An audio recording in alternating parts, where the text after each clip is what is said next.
What is up, everyone? Welcome back to the channel today. Today is the day that most of you guys have been waiting on. Right there in that white box right there is a set of ARP head studs, so we can finally put the engine together. Now, these are used head studs, but they have only been torqued one time, which means they are safe to reuse.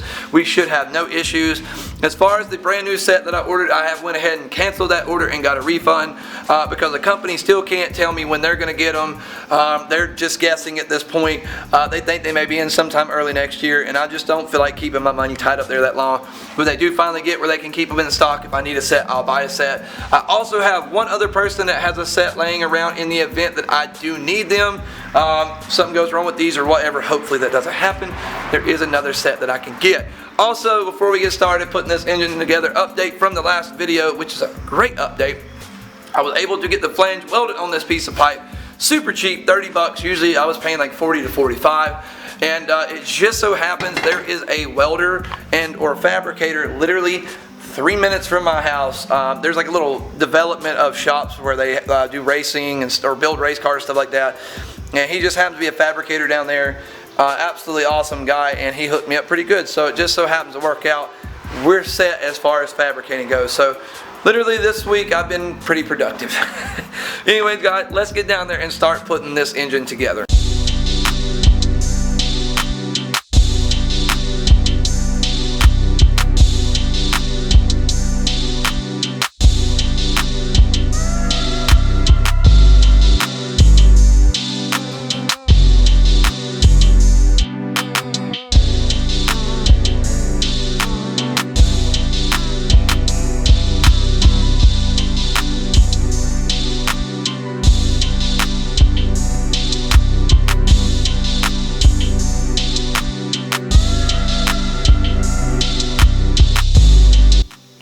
Alright, we got our engine in place. Ignore all this junk right here. The only thing I'm saving out of this is the two timing cover pieces, and most of this, other than like that right there, is metal.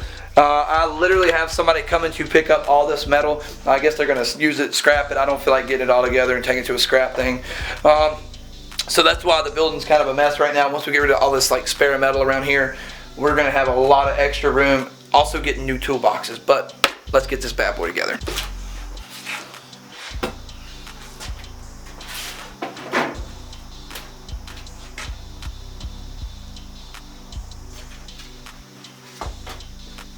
Luckily, everything looks great. None of the cylinders have surface rust on them, which was a concern that I have. This building does hold lots of moisture. I have kind of hit them with WD-40 a couple times to keep them kind of lubed up. That way we don't have to worry about that. So let's go ahead and get our ARPs all laid out and installed. This is probably not the best place to lay these out, but this is literally all that I have. So what you're going to have when you install ARPs on one of these style engines is you're going to have long bolts, and then you're going to have short bolts. Short bolts always go in the corner of the block.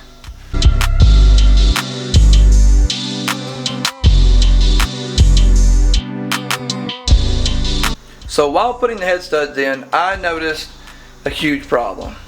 You guys are probably already seeing it. This dowel pin is broken. That's a pretty big issue. Not having a dowel pin is not a huge issue, but having a broken one is, because you don't know if the other one's going to clamp on it the way that it originally did. Luckily, I got the original piece right here out of the cylinder head. This took a lot of work. I'm not sure what they did to break a dowel pin. I'm not really sure if this is even an easy or hard thing to do because I've never seen one broken before. But luckily I got it out. That way I don't have to worry. My concern was these meshing together the way they need to and not causing an issue of making the head push up or anything like that. But with this thing completely out, I'm confident that even with this chunk in there, it's not going to cause an issue of keeping the head from sitting completely flat. So we're good. Alright, so we got all the ARP head studs installed. We got the nuts and washers off them and tucked away. Now it's time to put the head gasket and the cylinder head onto the block. And today we are going to be using a Molle multi-layer steel head gasket. I know I talk about Fel-Pro all the time, and I ordered a Fel-Pro, but this is what AutoZone got. This is what AutoZone ordered. They say that no, this is what you ordered. No, I clearly gave them the part number and everything to a Fel-Pro. This thing cost me like $16 more than a Fel-Pro, but it was going to take 4 days more to get the actual Fel-Pro, and then they may still get another Molle, but it is Molle. It is a good, decent brand. They do build some high performance stuff, so they do know what they're doing. So, I mean, it's a lot better than getting an Evergreen, I guess. So, you know what? We're going to put it on, get the head on. Now the one problem that we are going to have, and I hate to say it, it's with the ARP head studs. All the nuts are good except this guy right here. I don't know if you can notice, but the very ends of it are chewed up. So getting the 14 millimeter 12 point socket on it is going to be a ordeal. So what I'm probably going to do is put all the other good ones on first. Crap, I got to torque these in sequence. Not really sure how we're going to go about this and not create a mess. We're just going to have to tap it onto that and just pray for the best. These things have held this build up so much, it's not scored up bad. It's just enough to where the socket don't want to go on it. We're just going to have to see what happens here. So let's go ahead and get this guy on. So we got the head gasket out, and as you can see here, it doesn't say Molly anymore. It says Victor Renz. Oh, it's still a nice head gasket. I don't really see any issues with it, but I still would much rather have a Felpro. I'm just a Felpro guy through and through. I love Felpro. Huge fan, but this is what we got to deal with. All right, let's get the cylinder head on. Got it on. I can't see. Where are my head studs? I'm way off over here. All right, make sure she sits flat. Oh, much better than when I tried doing this with single overhead cam ARPs. So much better. All right, let's get our washers in, and we got our nuts on. So we got pretty much all the washers and nuts onto the studs except the one that is boogered up.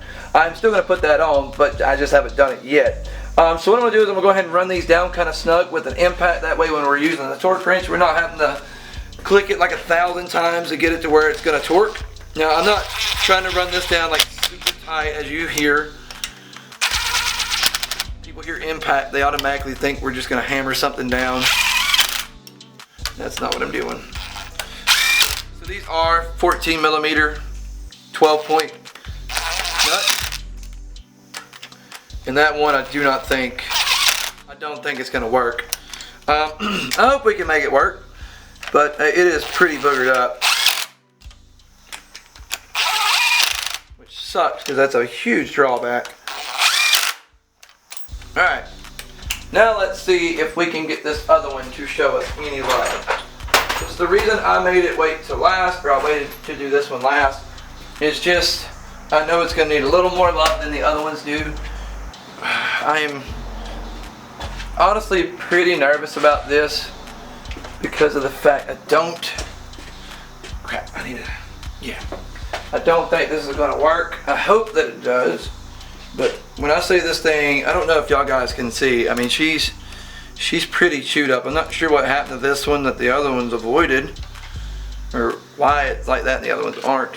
But I guess some questions are best left unanswered, and thankful that it didn't work out that way, huh? So let me run this down on the stud. Hopefully, what we can do is get the socket tapped on there, and it cleans it up enough where for the rest of this little adventure we're having, we're good. Now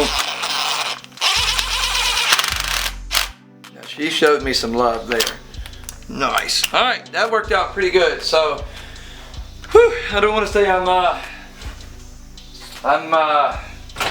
super duper optimistic about this guy right here, but I am feeling a little better now that that socket just slid onto it. It may be that this is a snap-on socket I use for these, and the one that I was trying originally was a Pittsburg. Maybe they're just slightly off inside. You know, it says 13 or 14 millimeter. Maybe it's a little off. So we're gonna go ahead and get the torque wrench and start doing our little sequence. All right, so all the nuts and washers are nice and snug down. Hopefully that one nut that is scarred up is gonna show us some love. It seems to like the snap-on socket a little more than the Pittsburg socket. Unfortunately, I have to use the Pittsburg socket to torque it down because it is a 1/2 inch drive, which is what my torque wrench is. So hopefully it'll show us some love. Don't have super high hopes, but we'll see what happens. Now the torque sequence that I'm going to use to torque these is a little different than most people do, but it's what I like to do. It's what I've always done. It's always worked, never failed me.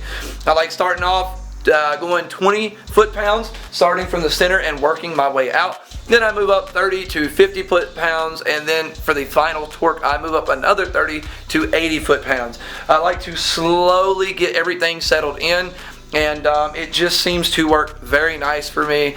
Hopefully these ARP head studs are not going to have any issue reaching that amount of torque. Once again, we are reusing them even though they have been torqued once. Anytime you use something, it's not what it once was. So that is definitely something we need to keep in mind. We are going to be building another block soon. That's going to be a whole lot more aggressive than this and still a stop bottom in. But I need to get this guy in. That way we can start doing some testing on this thing. And then I can make sure all these systems are working the way they need it to. Last thing you want to do is do like we did with Busted. Rush this thing together. Get it to the drag strip. Set a new personal best every time. And then it not run. It break and you have to do a trailer at home. So don't want to do that. Alright, let's get started, guys. Alright, we got our torque wrench set to 20 foot-pounds. We're going to start from the center and work our way out. I'm going to be honest with you guys, I'm not feeling super positive about how this is going to turn out. That one nut being messed up's definitely got me. Oh, did it already hit? Yeah, see this socket says it's a 14 mil, but it does not. It does not go on these things anywhere near as easy as the snap-on does. Maybe it's not so much the nuts as it is the socket. I don't know, maybe we need to get another one. Alright, that's 20. Yeah, it's just not as... Don't use Harbor Freight tools, I guess, where we're at. 20. Yeah, that socket is doo-doo. It is. It's absolute doo-doo. Alright, so we've already ran into our first issue. This socket's going to be an issue. I don't think it's so much the nuts as it is the socket. This is a 14 millimeter Pittsburg socket. I can't even get it off the nut. Now, it's a 12-point socket. Let me get a pair of pliers.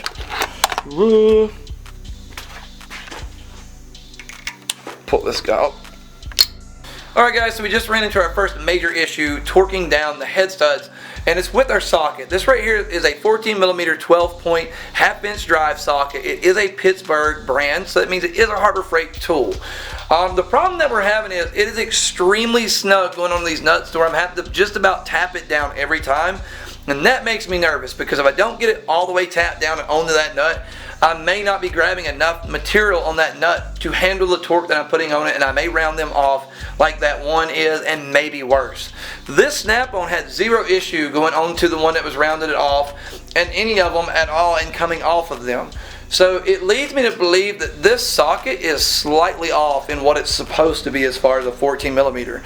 Now, I don't want to press my luck and just go forward, send it like I normally would, because I mess this stuff up. I can't get it back easily. I can't just go get another easy set of head studs. I do know somebody that has some, but that's a lot of time. I don't want to waste that time. I would much rather go buy like a Craftsman or a better brand socket and then try it then. You know what, I'm not even going to give this another go. I don't want to tempt messing this stuff up. So what we're going to do is we're not going to get the head torqued down today. We'll get the rest of the block fixed up as much as I can. Put the water pump on, and we will get the water inlet on, and that's pretty much going to wrap up the day. And then in the next episode or the next video, we will get everything torqued down. I hope you guys understand. If this wasn't as hard to get parts for at the moment, I wouldn't really be afraid to take this risk, but right now I am. I'm going to be completely honest, and my camera is having tons of issues. I luckily just ordered a GoPro yesterday, so the old T3i, I think, might be close to seeing her last battle. But let's go ahead and get the water pump on, and at least get the block looking somewhat pretty. And I am back with something I don't normally run on my car. I got a Value Craft instead of a Duralast because Duralast wasn't available. But these are pretty decent water pumps. They don't come with the same warranty. But this is what we're going to be putting on the engine. And it passed quality control, so that's good.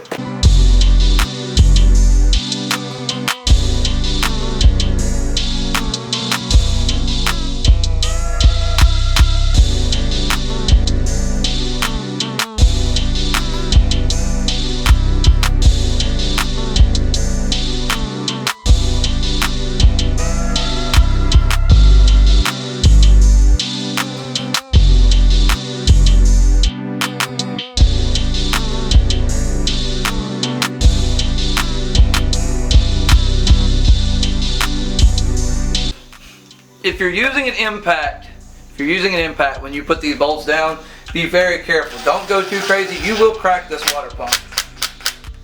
Just gently, and once again, I work kind of from the inside out. And then I'll get a ratchet and then kind of tighten it up, see how I feel.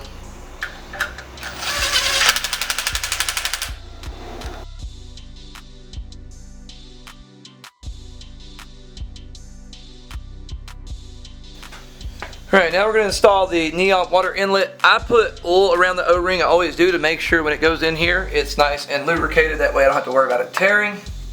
You're just going to basically push it in there. You're good to go. Now when you do bolt it up, I'm not going to bolt it up now. This is the hole that you're going to use, and there is a threaded hole back there that the bolt will run into. Now I'm going to block this off because I'm not running heat. Once again, I don't need it. And as you see, it's going to clear your turbo drain and all that stuff. It's going to be really convenient when you're running this right here. You're going to be a lot happier with this guy right here. Because I mean, technically you can run a GST with the old hose, man, you're going to go through a lot more stuff. This right here makes it a lot cleaner setup and work a lot better. Unfortunately, guys, this is where I'm going to have to end the video. I was really hoping to get that head torque down today, but with the issue that I'm having out of the Pittsburg 12-point socket, I'm just not willing to risk my ARP hardware for the fact that it took so long to get it, and I had to, this wasn't even the set that I'm supposed to have. So I got lucky and got it early. I'm not going to risk it. I'm going to go here in a little bit and pick up a Craftsman 12-point socket set. That way I do need a set of 12-point sockets for a half-inch drive anyway, and hopefully, being a better brand, it will give me better results, because I know the snap-on is having zero issue. It's just the Pittsburg socket that I'm having issue out of. And the thing that I did notice, I actually took the 15mm socket and put on the studs, and it felt very similar to what the 14mm snap-on does. I'm not willing to risk that either. But I got pretty much everything done on the block. Once we do torque the head down, we can get all the finishing stuff. We can put it in time, put the cams and everything in. Then we'll be able to drop it into the car. I'm probably going to pull the trans out to do that. Anybody hasn't noticed, the transmission is still in the car. That was an absolutely, that was a huge nightmare getting this engine out, because there wasn't much room between the clutch and the snout of the crank when it kept hitting the frame. We finally figured out a way to do it. That's the first time I've ever pulled just the engine. Normally I drop just the trans, or the trans and the engine as a combo, but this is the first time I've pulled just the engine and left the trans in. It was a nightmare, not even gonna lie, it was a nightmare. So anyways, guys, hope you liked the video, hope you enjoyed it. If you did, make sure you hit that like button. If you like my content, make sure you smack subscribe. I gotta get roll my windows up, it's starting to rain. But anyways, guys, we will catch you next time.